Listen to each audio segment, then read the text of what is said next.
I'm Rachel Sanderson from Sanderson X Wine, and today I've done you a video of the importance of groundwork. Not only is it ideal and great for you to establish a great relationship between you and your horse, but it's also necessary to sort out the little errors and educational problems that you may encounter along the way. This is Guinness. He's my 5-year-old thoroughbred, and he's just recently put on 100 kilos, and with his 500 kilos before, the work was going quite well. However, he's put on 100 kilos more, and so he's starting to feel a little bit well in himself. So he's started to push the boundaries and test a little bit. And he's a big boy. He's 17 too. So certain things need to be addressed. He's started to rear up, which for me isn't a problem, as because I'm a trainer that I can actually address this problem and correct it. However, in the hands of anybody else, with a big horse like this can be quite scary and can be really dangerous. And so what I'm showing you today is the importance of moving a horse's feet and engaging his reactive side in his brain. And so for this you will need a round pen, preferably, or your riding school, but cut it into two, or an enclosed area, field, park, like this one that I'm using today, which must be fenced off. Try not to use any more than a 20-meter circle, which is probably a distance of 40 square meters in total that you will need to fence off. And so the goal is to send your horse on and move him forward. So you will see in the video that I lift my hand up in the direction that I want the horse to go in.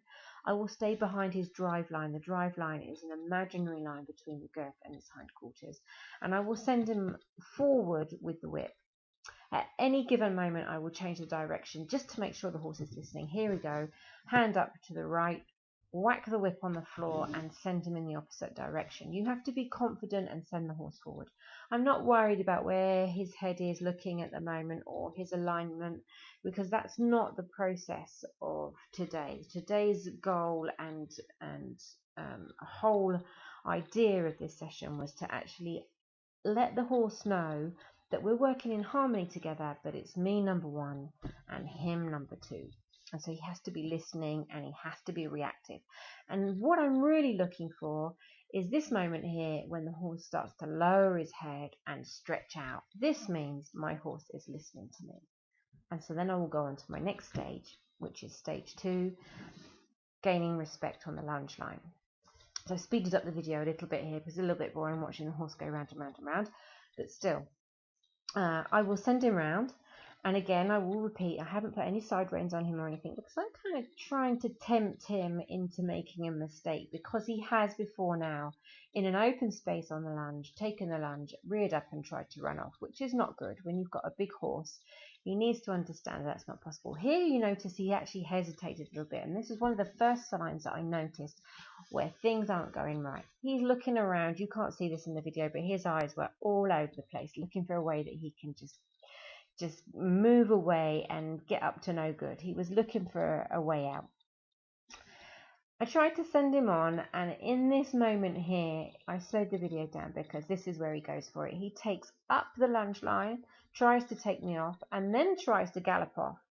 This is the importance of the groundwork that I did beforehand, because I cut off his path straight away, lifted up my hand, whacked the whip on the floor and sent him on and sent him round. Moving his feet is priority. He might not want to canter, he might only want to trot, but I'm going to send him on. However, he's quite clever and he tried to do it again. And he pulled me around, but I moved across, whacked the whip down, sent him on his way. He tried again a little bit here, and I whacked the whip round. I don't actually hit him. I don't need to hit him, but he did understand that he needed to move on. And in this corner, he didn't do it again.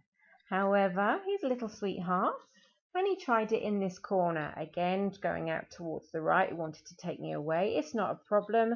Whack the whip down and close him on and send him on. He does it again. However, this time I wasn't in the correct position, and so I was unable to shut him down, but it's not a problem, because what I will do is just redress myself and move quickly over to the other side of the field, or the round pen, and shut him down again and send him back the way I want him to go. He finally understood, and he's moved on, and he goes round, and what I will do is I will send him round on several occasions, just round and round and round, to make sure that he's finally understood. And when he starts to lower his head like this is a really good sign. You can't see, but he's also chomping at the bit and licking his lips. This is a sign that the horse has actually now decided to listen to me. And so I will send him on and just keep him going in that direction until I'm totally sure that he's not going to try any kind of misbehavior. When I feel that he's started to listen, I will obviously then start to change the rein and take him back onto the other side, because anything you do on one side, you obviously have to do it on the other rein. And I also just wanted to double check that he wasn't going to take advantage of the situation or try anything mischievous on the other side, or just to keep him cool and keep him listening.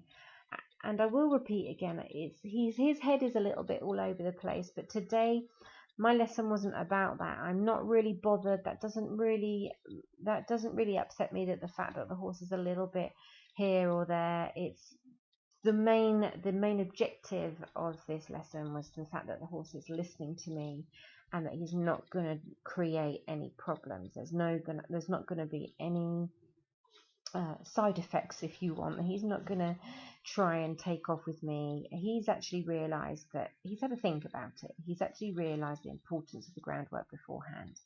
And so we've come to the end of our training session today.